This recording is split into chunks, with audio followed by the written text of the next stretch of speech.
Together we have dedicated our entire careers to the caring for marine mammals, and today we'll be giving you an inside look on how we teach and care for our bottlenose dolphins. If you have any questions, we'll be coming around front after the session and would love to hear them.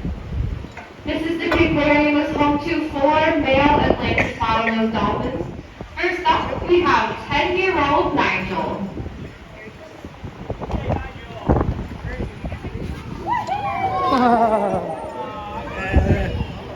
Following Nigel is his half-brother, 10-year-old Archer.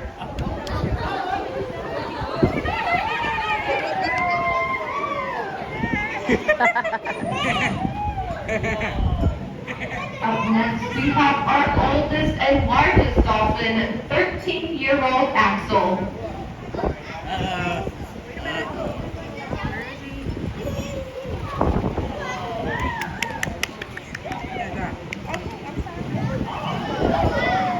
Oh, he's fast.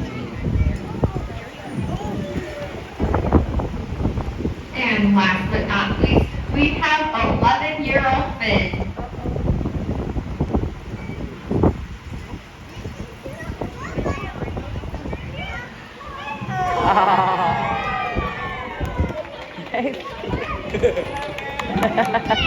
We are so happy to be sharing these dolphins with you and can't thank you guys enough for choosing Mississippi Aquarium as your opportunity to view these animals up close.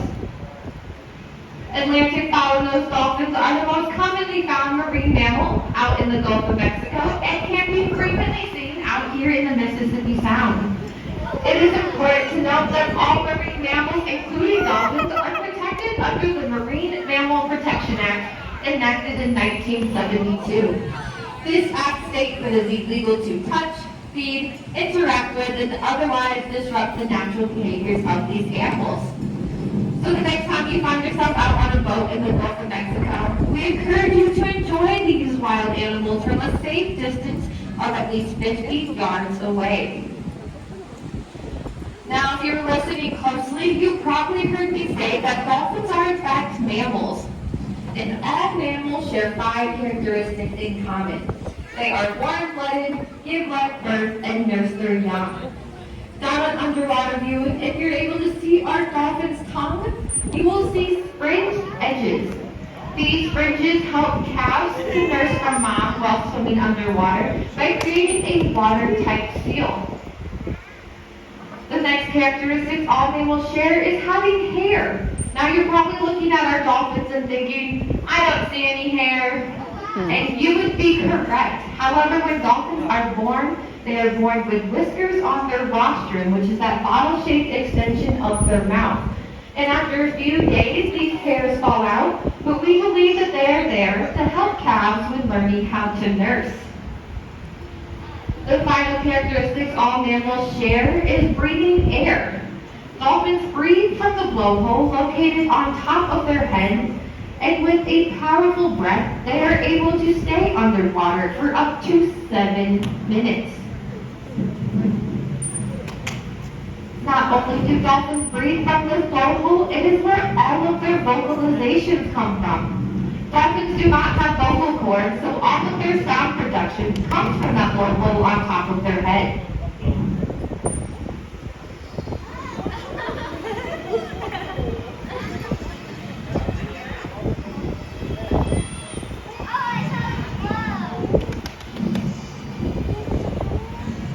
Hear that noise? Down in underwater viewing, you may sometimes see a small stream of bubbles coming from our dolphin's blowhole. In some cases, this may be their signature whistle. This signature whistle is just like a name. It is how dolphins introduce themselves to each other. So research has shown that dolphins are able to remember the signature whistle of other dolphins they have met for 20 years or more.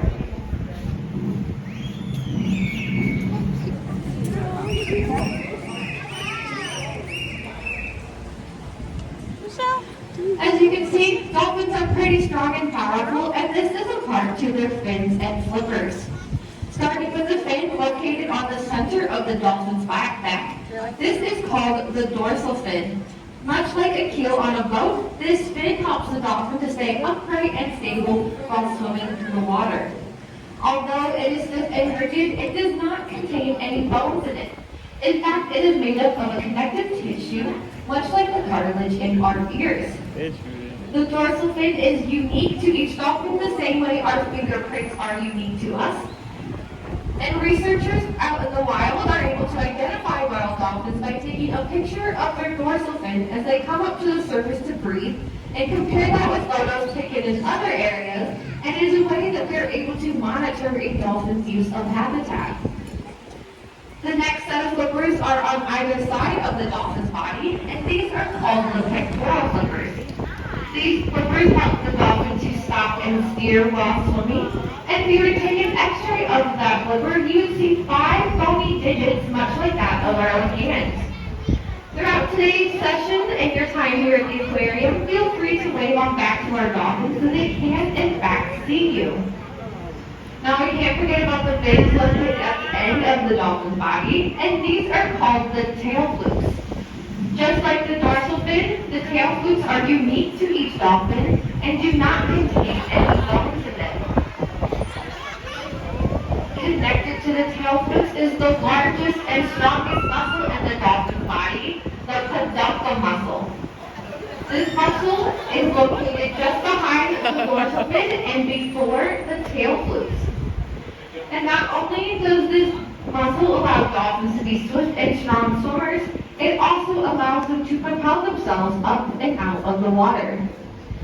These 3 sets of fins and flukes combined with the peduncle muscle give the dolphin its speed, power, and agility.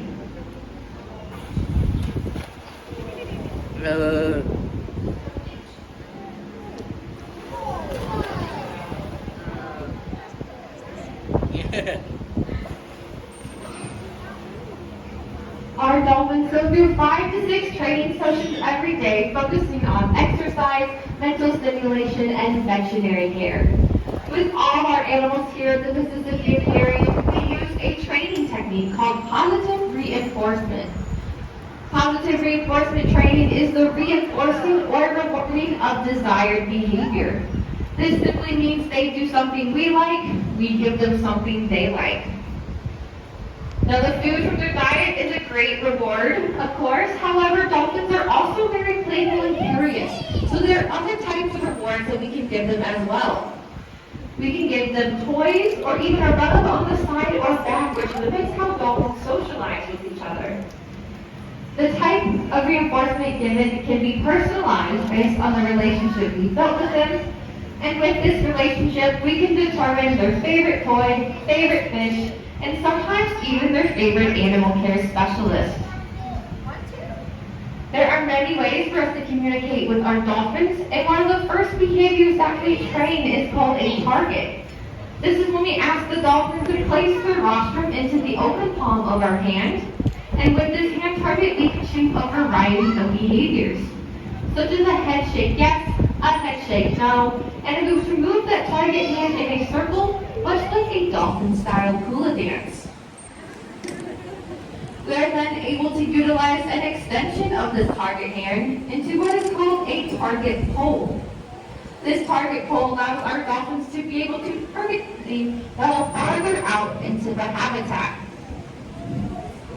Our dolphins are always learning something new, and through positive reinforcement training and the countless hours we spent building a relationship with them, we can train some pretty impressive behaviors. In fact, much of what is known about dolphin and marine mammal healthcare, physiology, and intelligence has come from studies done in zoos and aquariums with trained animals and directly benefits marine mammals out in the ocean. The future of our oceans depends on conservation and education, so we want to thank you guys for choosing Mississippi Aquarium as your opportunity to view dolphins up close and personal, and America is both safe and enjoyable for you, but most importantly, it is safe and enjoyable for them.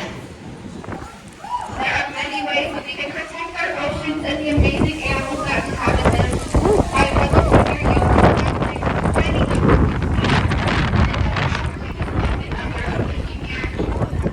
We can reduce the negative impact we have on our oceans. difference.